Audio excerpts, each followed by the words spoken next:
you go. The 2023 USFL season continues Saturday as the Memphis Showboats take on the Birmingham Stallions at 7 o'clock Eastern on Fox. And on Sunday, it's the Michigan Panthers taking on the no-good Weasels from Philadelphia, the Stars. Also at 7 Eastern on FS1. Great to have you here. That's a good intro for us to do a little football with Mike Bibby, Victor Cruz, and Cody Decker. So everyone's getting ready for NBA playoffs yesterday. The Philadelphia Eagles made a decision. We could wait and see what the other guys get and then slot our guy in, or we could just set the marketplace, get our guy done, and move forward. And I've actually a lot of respect for being first, right? Because you get it done, one less thing to worry about. 5 years, $250 million for Jalen Hurts. It's $179 and change, fully guaranteed, 110 guaranteed when he signed his name on the dotted line. And that means Joe Burrow just went, woo! And somewhere in California, Justin Herbert popped a couple pimples and said, woo! Because I'm going to get paid. Now, the one guy who's sitting back going, been there, done that, is Aaron Rodgers, because he's due $59.5 million this year, and that's more than all these cats are going to make. But, Victor, let me go to you. Yep. As a player, says a lot about a guy willing to set the market, recognizing that in a very short amount of time, his deal will not be the biggest deal done. Yeah, especially coming into the draft. He knows that the team needs to fill some voids in other areas. So he's like, let me get this done. Let me create a scenario contractually to be able to go out and get more talent on his football team so we can stay competitive year in and year out. But I think it's great for Jalen Hurts. I think it's great for Philadelphia. They found their guy. Yeah. Somebody that they can hang their hat on for years to come. And he's a great person, great character. We've seen the type of leader he is. And I think that also got him paid too. Being a leader, obviously getting to the Super Bowl and playing his butt off also helps. But being a leader, being a guy of high character, being a guy that guys can rally around, and bringing in other players to rally around that is going to be important. I think it also shows you that there's an easier way to negotiate big deals, and that's not to do it publicly. Right, not to make it all about you, not to be the guy on social media yelling and screaming about my value, my worth, and do it in a classy way. Yeah. And I've never met Jalen Hurts, but everything about him reeks of class. Like you said, he's a leader. He's quiet. He's first in, last out. None of this success apparently went to his head. Even when they were celebrating an NFC Championship game, he was stoic on the sideline. All these little things you pick up about what kind of guy a player really is. And you got to be happy for a kid like that, especially when, you know, there was a time in our lives where you had to do it more than just once. You needed 2, 3, 4 seasons of success for a team to say to you, regardless of the sport, recognize that you guys play different sports, all three of you, pardon me, that you had to prove it. And you don't want to pay a guy who might be a flash in the pan crazy money. Yeah. And I don't think he's a flash in the pan. I want to be very clear about that. I respect Jalen Hurts a great deal. But he had one good year, man. Like 14-1, it was a great year. And they go to a Super Bowl, and obviously they lose the Super Bowl. But you just committed a king's ransom to a guy who had a single good year. Well, let's be clear. 2021, he's shown flashes, right? And that was his first time really getting the start, really coming into his own and trying to figure out what this NFL, what this league is all about. And then 2022 was when he really emerged. And let's give credit to Philly, who sees him every day. He's in the locker room. He's on the practice field. So they know what type of talent he is more than we know because they see him every single day. They know how he carries himself, weight room, cafeteria, to the people. They know all of that stuff. So I think it was one of those things where culminating all those things and just timing, too. A lot of this sometimes. Well, I think a lot of it, all this is timing, right? 100%. Sometimes you don't get paid off of and I tell you the other thing body that, of work. It could be this is a strange occurrence because the other thing that benefited him is that he was not a first-round draft pick. And here's why. If he's a first-round draft pick, all they do is say, we're picking up your fifth-year option, which would have guaranteed him $45 million about 2 years from now, meaning he would have been on his rookie contract for this year, which is about $6 million, and they would have had his rights for another year. Because he was a second-round draft pick, they didn't have that luxury of kind of kicking the can down the road. They had to make a decision now, or the dude's going to be a free agent after this year. Which is actually beneficial. Yes, I mean, for him. It worked out in a weird way for him. And it's, it's kind of weird. I always struggle with like first-round picks and that fifth-year option, and just like, I don't know how guys always outplay that deal. They always outplay by year 5 or 4. You already know what these guys are. Yeah. Sometimes most of them have outplayed that contract. So it's always tough getting into that 5th year when you're like, man, I should be extended. I should have a long-term deal by now.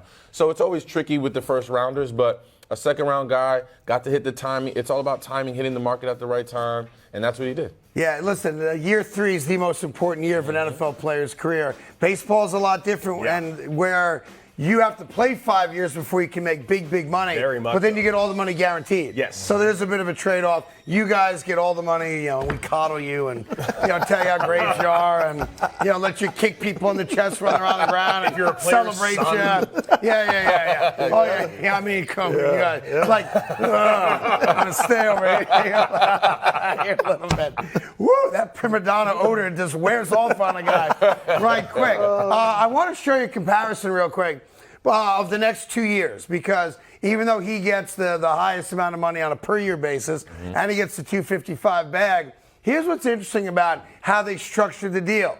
So, all right, who's your biggest opponent, right? It's either the Dallas Cowboys or, of course, your New York Giants. Giants win a road playoff game this year. They signed Danny Jones to a lengthy extension for a lot of money. Who's making more money the next 2 years? Daniel Jones or Jalen Hurts? Put it up on the screen, boys. Yeah, how about that? Jalen Hurts making 64. Your guy is making 81. That sounds like Jalen Hurts needs a different agent. Who's Lamar's agent? Get him over there. That's what it sounds like to me. The difference is that, the Giants can walk away from Daniel Jones after that second year. Right. And they're scot-free. It costs them $81 million. Philly is guaranteed Jalen a lot more money, which is why. And no trade clause, which is. First time in Eagles history. Which is really, that's the value for him of signing that deal, that he gets the guaranteed money and he can control where he plays if anything ever goes south.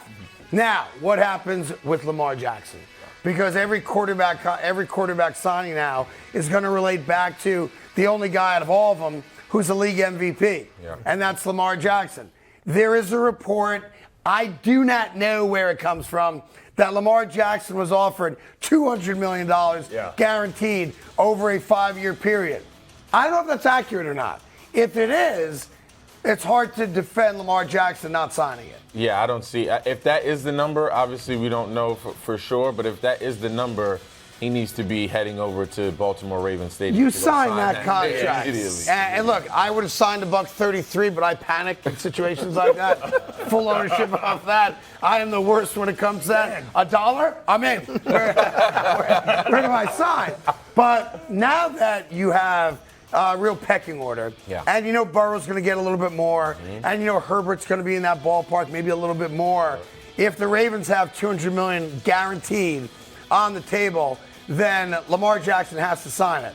And if you want to lose public sentiment, which I do think has been on your side because of what the other guys make, the public will quickly turn on you if it is true that you said no to $200 guaranteed. Immediately they will turn on you because they're like, what are you asking for? What are you looking for? What is the number for Lamar Jackson? What exactly are you looking for from a guarantee perspective, and where can we make you happy? And I think that number's got to be somewhere 165, 170, kind of right underneath that Jalen Hurts number, because Joe Burrow's going to get more and so on. So he's just got to figure out, or they got to come to an agreement on what that number is that he's comfortable with and that they're both comfortable with so they can move forward. Well, I'd like to speak for Lamar. If $200 million is guaranteed on the table, I'm comfortable with that. I'll sign it for him. Can I sign it? Can I sign it for him? Please, I'll sign it for him. Mike, you made a lot of money. Is $200 million good? Or no? I'll tell you, I'll go sign that. Right away. I have a rule: you don't count other people's money. But I'm going to break that rule for this. When you had your big deal, your 7-year deal, I will not say how much it was for, $80 million. But were you like walk me through when David Falk was your age, right? David Falk was when my David age. calls you up and goes 7 for 80, you were No, like, it was way less than that. It was like 60. maybe 66. How do you live on that? No, but I mean, you're just looking at it. Got to put the Maybach away, that's for sure. But you gotta understand, I played that 4th year, without one. Right. You know what I mean? So it was my last year on my rookie contract, so I played that. Got traded to a new team, went there, fit in. Right. Went to the Western Conference Finals the first year, and I thought it was going to be more than that, but it's a lot of money. Sure. It's a lot of money. But we got it up to 80. I tried to go to make it an even 12. Okay, 7 for 84. Yeah. Got it. And my agent was like, Mike, there's no point to disgruntle anything for $4 million. Let's take it. Boom, that was it. But when you get the call, hey, they said yes. Are you like, is Ashton Kutcher here with a camera? Actually, it was in person, so we were already doing the deal in person. It was. So there was no calls. I went to Las Vegas to do the deal. Yeah. We sat in there with the owners, their mother.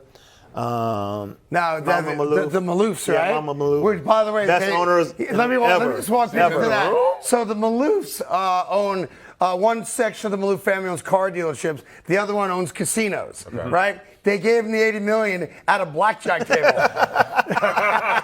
Hey, by the way, here's some chips. I would have took the chips too. That's money's money. Yeah. Money is money. Yeah, that out. But there's got to be a sense of, oh my God, right? So it was, the first thing I hugged my mom and told her, Mom, we did it. Yeah. And it was the best feeling in the world. And was she like, where's the house? No, it was coming. It was coming. It was coming. It was in the mail. Yeah. Real quick, I know we're going long here. I apologize, guys, upstairs. There's my main man, Mike, Game 5, Bibby. There's one little final note just on the NFL stuff I want to get to. All this does have an impact now on Aaron Rodgers and the New York Jets, because we found out yesterday that Brock Purdy in San Francisco came out and said he just got his arm out of a sling or something like that, and there's no guarantee that he's going to be able to be a quarterback this year because of that elbow situation, which is kind of like Tommy John surgery. And I only bring it up because it's another little inkling about what I've been telling you about San Francisco's interest in Aaron Rodgers if the New York Jets do not close that deal. Every day, there's a little wrinkle